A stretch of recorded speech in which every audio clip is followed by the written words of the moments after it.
대학 졸업 후 전자제품 제조사에 취직해서 지금은 가전제품을 판매하는 대형마트와 소매점을 다루는 세일즈맨입니다. 아야, 며칠 전부터 왼쪽 엉덩이 뮬러가 부어오르고 있어요. 두 번째 약속 후에 밀러를 통해 날카로운 통증이 밀려왔습니다. 주위를 둘러보니 단순한 충치에 비해 심상치 않은 통증이었습니다. 치과 진료소의 간판을 발견했습니다. 오레곤 전역에 걸쳐 5개 지점이 있는 체인 중 하나였습니다. 이 정도로 심해져야 했습니다. 뮬러 통증은 즉시 치료를 받거나 치과에 들어가자마자 말을 할 수 없게 되었을 때 제시카라는 젊은 친절한 여성 치과 의사가 나를 주의 깊게 살펴보았고 사랑니에 충치가 생겼다고 말했습니다. 제가 한 달 동안 그녀를 방문했습니다. 일이 망가져서 아내 제시카를 만났어요. 제한된 경험에도 불구하고 쾌활한 성격과 다정한 미소 덕분에 아이들과 부모님들 사이에서 가장 좋아하는 치과 의사가 되었습니다. 제시카를 만난 지 3개월 만에 제가 프러포즈를 했고 순조롭게 결혼을 하게 되었고 2년 만에 결혼하게 되었습니다. 결혼한 지 얼마 되지 않아 제시카의 치과의사로서의 기술은 향상되었고 그녀는 새로운 치과의사와 치과 보조원을 교육하기 시작했습니다. 반면에 제 판매 성과는 평균 수준이었습니다. 특별한 것도 없었습니다. 저는 어떤 중요한 결과도 얻지 못했고 여전히 평균 급여를 받고 있습니다. 매일 저녁 식사 후 커피를 마시면서 활기차고 열정적인 내 아내를 눈에 띄지 않는 세일즈맨인 나와 비교하며 한숨을 쉬곤 했습니다. 회사의 큰 계획을 겨냥한 생각이 머릿속을 스쳤습니다. 나는 그곳에서 다시 플레이할 수 있는 또 다른 직원일 뿐입니다. 나와 같은 사람들이 내 어깨를 붙잡고 있다. 제시카는 진지한 표정으로 대답했다. 밥 회사는 직원을 대체할 수 있다고 생각할지 모르지만 고객 입장에서는 어떤 영업사원도 그러지 않을 것이다. 나는 이것을 이해한다. 우리 클리닉을 방문하는 마약 찢어짐 때문에 그것은 신뢰이다. 그 고객에게 편안함을 주는 당신은 대체할 수 없습니다. 바브의 말이 마치 망치처럼 저를 강타했습니다. 제시카의 한 말이 제 직업에 대한 제 관점을 극적으로 바꾸었고 그 말이 사고방식을 바꾸고 행동이 고객관계를 따르게 되면서 제 일에 대한 관점이 극적으로 바뀌었다는 사실이 저에게 떠올랐습니다. 그리고 계약 건수는 순식간에 2배로 늘었고 판매 실적 1위를 차지했습니다. 나중에 관리직으로 승진했습니다. 입사 후 8년 만에 처음으로 승급이 되었습니다. 당시 제시커는 치과의 7개 지점 중 하나를 관리하고 있었습니다. 클리닉 체인임에도 불구하고 우리는 그것이 커플에게 이상적인 형태라고 믿고 서로의 생활 방식을 존중했습니다. 그러다가 9월의 여름 더위가 계속되던 어느 날 텍사스에 있는 그녀의 부모님 집 근처 병원에서 제시카의 전화벨이 울렸습니다. 제시카의 부모님은 제시카와 내가 도착했을 때 그들은 응급실로 이송되었습니다. 그녀의 아버지는 안타깝게도 어머니가 살아남는 동안 세상을 떠났습니다.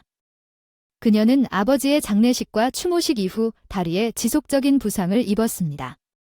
서비스 제시커가 논의하고 싶은 내용을 언급했습니다. 바브저는 집에 있는 가족 치과 진료소를 인수하는 것을 고려하고 있습니다. 제가 외쳤던 것은 물러섰고 당신도 나와 함께 이사하길 바랍니다. 그녀의 가족의 집은 텍사스에 멀리 떨어져 있는 것을 보았습니다. 오레곤에 있는 우리 집에서 비행기를 타고 출퇴근해야 한다는 건 말도 안 되는 일이니까 직장을 그만두고 너와 함께 있기를 바라라고 내가 물었더니 제시카가 조금 어색한 표정으로 대답했다. 미안하다. 이제 막 매니저가 됐다는 걸 안다. 일도 잘 되고 있는데 아버지가 돌아가셔서 가족의 치과를 맡을 수 있는 건 나뿐이고 외동아들이라 단기 타출근무와 달리 엄마를 돌봐야 하는 난 2가지 선택밖에 남지 않았어. 직장을 그만두고 제시카와 함께 이사하거나 장거리 관계를 유지하십시오. 제시카로부터 당신이 어디로 왔는지 알지만 지금은 결정할 수 없습니다. 알겠습니다. 현재 직장을 그만둘 것인지 아직 알아보기 시작도 하지 않았습니다. 새 직장을 구하려고 제시카가 내가 좋아하는 직업을 찾을 수 없다면 낮에 엄마를 돌볼 수 있다면 그냥 집안일을 도와도 된다고 했다는 말을 들을 수 있을지 잘 모르겠어. 클리닉이 비공개여서 내가 열심히 일하면 큰 위안이 될 텐데 너와 우리 엄마를 도와줄 수 있어 할 말을 잃었다. 그녀는 내 월급 없이도 맞을지 모르지만 그녀는 충분히 벌 수 있을 텐데 지난 8년 동안 열심히 일한 것은 어떨까? 미안해요. 생각할 시간이 정말 필요해요. 제시카에게 말하고 밖으로 나가 전업 남편이 되었어요. 우리는 항상 집안일을 분담했어요. 요리, 청소, 빨래 난 다 할 수 있어요. 아마도 내 일을 돌볼 수 있을 거예요. 시어머니도 그렇지만 시어머니는 사위가 자기 일을 챙겨주는 걸 불편하게 여기실까? 그게 걱정이고 내 일도 그렇고 나도 걱정된다. 그것에 대해 그리고 방금 승진한 직장을 그만두는 것에 대해 고민하고 깨달았습니다. 아내의 수입에만 의존해서는 할 수 없다는 것을 다음날 제시카에게 솔직하게 말했습니다. 슬프지만 알겠습니다. 헌신했던 직장을 그냥 떠날 수는 없지만 내 결정은 내려졌습니다. 가족 치과 진료소를 계속하고 싶습니다. 엄마와 함께 있고 싶습니다. 이해하고 결정이 내려졌습니다. 한동안 떨어져 살다 처음에는 쉬는 날 비행기를 타고 그녀의 고향에 있는 그녀를 방문했지만 곧 우리의 바쁜 생활이 이어졌고 정기적인 방문도 드물게 되었고 우리가 결혼한 지 1년이 지나자 시간이 지나면서 우리의 정기적인 방문도 줄어들었습니다. 별거를 시작했고 우리 결혼의 목적에 대해 의문이 들기 시작했고 서류상으로만 맺어진 우리의 인연은 끝났습니다. 그로부터 20년이 지났습니다. 55세의 나는 5년 뒤에 은퇴할 생각에 영업부장으로 승진했습니다. 경기 침체로 타격을 입은 회사에서 직위에 있는 사람들을 해고하기 시작했습니다. 조기 퇴직에 대한 보너스가 있었습니다. 아마도 그동안 휴식을 취하고 다른 일을 찾을 수 있었을 것입니다. 그 이후로 조기 퇴직을 선택하기로 결정했습니다. 후배들에 대한 책임은 이제 곧 유급 휴가를 다 써버리게 됐다. 어느 날 저녁 식당에서 식사를 하고 TV 뉴스를 보다가 허리케인으로 인해 랜드 슬라이드 피해를 입은 지역이 나왔다는 뉴스가 나왔다. 이번 허리케인은 특히 심했다. 그 순간 TV 화면에 익숙한 장면이 번쩍이고 여기저기 집들이 파괴됐어. 잠깐만 그곳을 알아냈어. 아, 그게 내가 제시카네 집에 몇 번 방문했을 때 한동안 뉴스를 보다가 갔던 길이야. 상황이 심각하다는 걸 깨달았어. 제시카가 시어머니와 함께 살던 집 전체가 엘슬라이드 밑에 묻혀 있었는데 도대체 이게 무슨 안타까운 일인가. 서둘러 가게를 나와 제시카에게 전화를 걸어봤지만 다음날 아침 통화가 되지 않아 그녀의 집으로 향했다. 치과 진료소에 있던 제시카 가족의 집이 있던 곳은 알아볼 수 없을 정도로 BRI의 진흙 밑에 묻혀 있었습니다. 현장에서 구조된 사람들의 이름을 확인하는 것은 구조된 사람들 중에 제시카도 포함되어 있다고 믿고 병원 접수처로 향했습니다. 제시카와 시어머니의 이름을 물었습니다. 이것이 어머니의 이름입니다. 이름이 아닌데 이게 그럴 수 있는 걸까요? 제시카의 어머니가 버티지 못했다는 걸 알게 됐어요. 제시카는 머리 부상을 입은 것 같아 중환자실로 옮겨졌습니다. 밤이 다가오자 상태가 곧 악화되자 병원 라운지에서 몇 시간 동안 기다렸습니다. 제시카가 대학 시험이나 취업 면접 중에도 급히 수술을 받은 후 나는 정말로 기도한 적이 없지만 이제는 그게 내가 할 수 있는 전부입니다. 신이시여 제시카를 구해주세요. 장담합니다. 제시카와 제가 마지막으로 이야기한 것은 약 한 달 전이었습니다. 에이지 고 이별 후에도 우리는 1년에 몇 번씩 전화와 이메일로 연락을 주고받았어요. 둘 다 아무 감정도 없었기 때문에 의사소통이 쉬웠어요. 안녕하세요. 나예요. 아, 무슨 일인지 잘 들어보세요. 갓 졸업했어요. 직장에 있는데 늦거나 결근할 때마다 아무렇지도 않게 우리에게 이메일을 보내요. 정말 답답해요.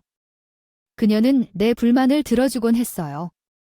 그녀는 요즘 현대 아이들이 너무 경솔할 수 있다고 말하면서 나를 위로해 주었어요. 돌아보면 제시카 집을 이전하고 검색해 볼 생각이 들었어요. 이혼 후 조기 퇴직 후 새 직장 일이 너무 바빠서 연애도 하지 않았고 누구에게도 매력을 느끼지 못했습니다. 그 사람도 마찬가지라고 하더군요. 4시간 후에 수술실 밖불이 꺼지고 수술실에 불이 꺼졌습니다. 외과 의사가 나온 제시카는 발톱이 뇌혈관 중 하나를 막는 충격으로 인해 뇌에 뇌출혈을 겪었습니다. 그녀는 살아 있었지만 오른쪽에 영구적인 손상이 있을 것입니다. 치과 의사가 그러한 장애가 있는 환자를 계속 치료하는 것은 불가능합니다. 제시카가 얼마나 마음이 아팠을지 생각하면 치과 진료를 계속할 수가 없어요. 제시카는 나를 보고 깜짝 놀라 눈을 크게 뜨고 일어났어요. 그녀는 가냘픈 목소리로 속삭였어요. 아, 그냥 TV 뉴스에서 본 것 같은데. 급히 달려가면 머리 아프다 마취는 아직 된 것 같으니 별로 안 아프다고 가냘픈 목소리로 대답한 뒤 담당 의사에게 제시카가 재난 현장에서 어머니가 돌아가셨다는 말을 들었다. 오른쪽에 지속적인 영향, 오른쪽 손이 마비되어 예전처럼 움직이지 않음, 침대에 누워있는 오른쪽 다리의 잔류 영향으로 걸으려면 지팡이가 필요할 것 같다고 말함. 제시카는 말없이 눈물을 흘렸습니다. 그녀를 위로할 말을 찾지 못하고 약 일주일 만에 그녀의 등을 부드럽게 쓰다듬어 주었습니다. 제시카는 정상적으로 눈엣에 올 수 있었습니다. 밥, 당신의 직업은 어떻습니까? 당신은 이번 시간 동안 쉬었습니까? 나는 그녀에게 나의 조기 퇴직에 대해 설명했고, 나는 유급휴가 다 써서 회사에 돌아가지 않아도 되니까 제시카한테 퇴원하면 뭐 할 거냐고 물었더니 사실 찢어지긴 했어. 먼저 대답은 엄마가 아빠 옆에 누워서 쉬고 싶은데 그 후 우리 집과 치과가 모두 없어졌습니다. 어떻게 해야 할지 모르겠습니다. 아마도 그녀는 치과 의사로 복귀하는 것이 불가능할 수도 있다는 것을 깨달았을 것입니다. 용기를 내어 당신이 원한다면 내 현재 상황을 그녀에게 말했습니다. 이 마을에 있어 여기로 이사해서 당신을 지원할 수 있지만 떠나고 싶다면 제시카가 천천히 고개를 저었다는 말을 듣고 나와 함께 가세요. 그럴 수 없습니다. 당신에게 짐이 되고 싶지 않습니다. 20년 전의 부담, 나는 당신 대신 내 직업을 선택했고 당신은 가족의 집에 혼자 돌아가게 했습니다. 이 말을 듣고 그 DC가 실수였는지 항상 궁금했습니다. 제시카는 잠시 침묵한 후 눈을 크게 뜨고 나를 바라보며 밥이라고 말했습니다. 퇴원해서 다시 돌아올 수 있을까? 그녀는 그리운 고향이 이제 아픈 추억의 장소가 됐다며 좀 슬픈 표정을 지었다. 2달 뒤 제시카의 등을 살며시 토닥여줬다며 우리는 이제 생활로 일하고 있다며 다시 돌아가자고. 아파트 단지 관리인들은 매일 아침 현관 청소를 하면서 주민들에게 인사합니다. 좋은 하루 보내세요. 제시카는 현재 왼손으로 컴퓨터 타이핑 연습을 하고 있습니다. 아파트 게시판에 게시할 공지사항을 만들고 싶습니다. 달은